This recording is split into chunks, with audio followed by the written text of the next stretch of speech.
Hi, my name is Christina Thompson, and this is my fourth reflection for my fourth inquiry for my credential, for my clear credential. So the fourth key skill that I was focusing on was CTSP 6E, which is ethical conduct and professional responsibilities. So in this module, I learned that teachers demonstrate honesty, trustworthiness, and integrity in their professional behavior and decision making as they conduct their responsibilities with a focus on students' health and well-being. So as I went through this inquiry, I was focusing on how can I make ethical decisions in situations where there is no clear right or wrong answer. How can I assess risk, and how can I make decisions that build trustworthiness with my community, and that also focus on the students' health and well-being. So one thing I learned is that there are two areas that you can focus on to assess risk. One is there systematic risk in your environment? For example, like, does your school system create circumstances where there might be risk? Or if you're going on a field trip, where you're going, are there areas that create risk that would affect your students' health and well-being? Also, you can bring your own personal risk. And one thing I learned from the class that I went to was that teachers that care the most are the most exposed to risk.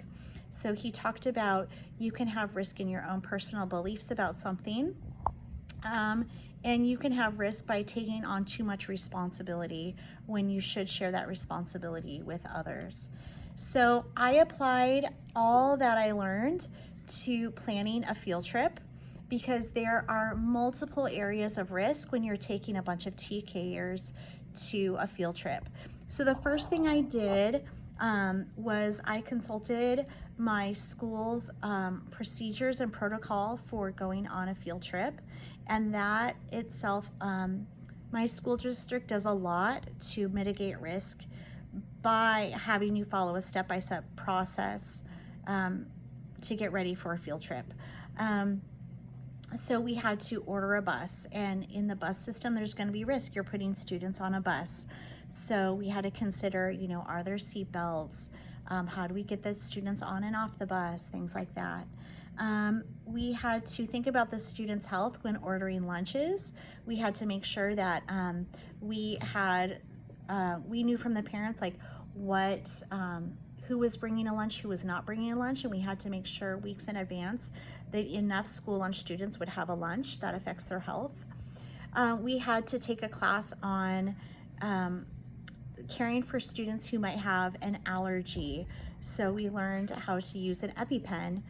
That is also an area of risk, is we're bringing students on a field trip that might need immediate medical attention. So we considered that factor.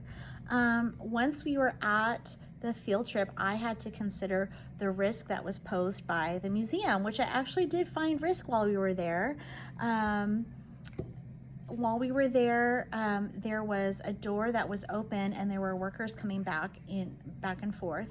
And I assessed that there are two major factors that are here. One is that these workers are not cleared to work with children that I know of. Number two, an open door poses great risk to my students. So what I did is I stood at that door as the workers were coming in and out, and I watched the students to keep, make sure there was no students going anywhere near the workers.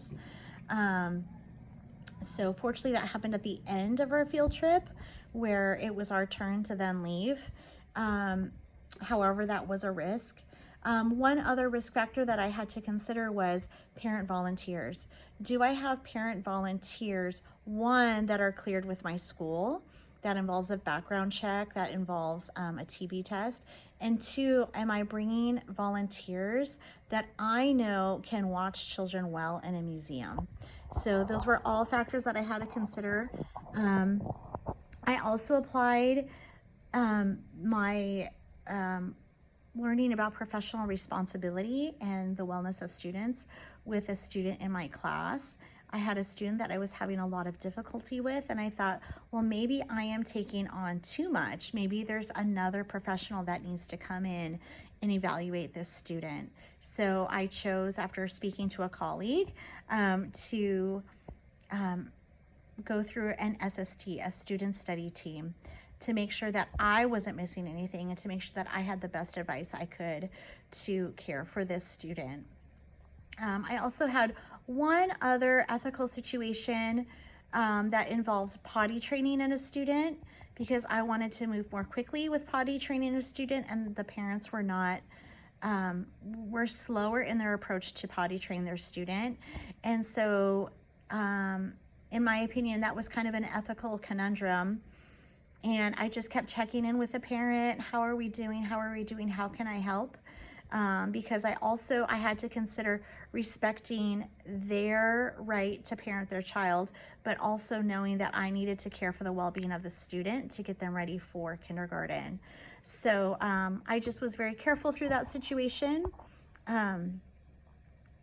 So what I learned, to summarize, what I learned was to assess risk both at the systematic level and at the personal level.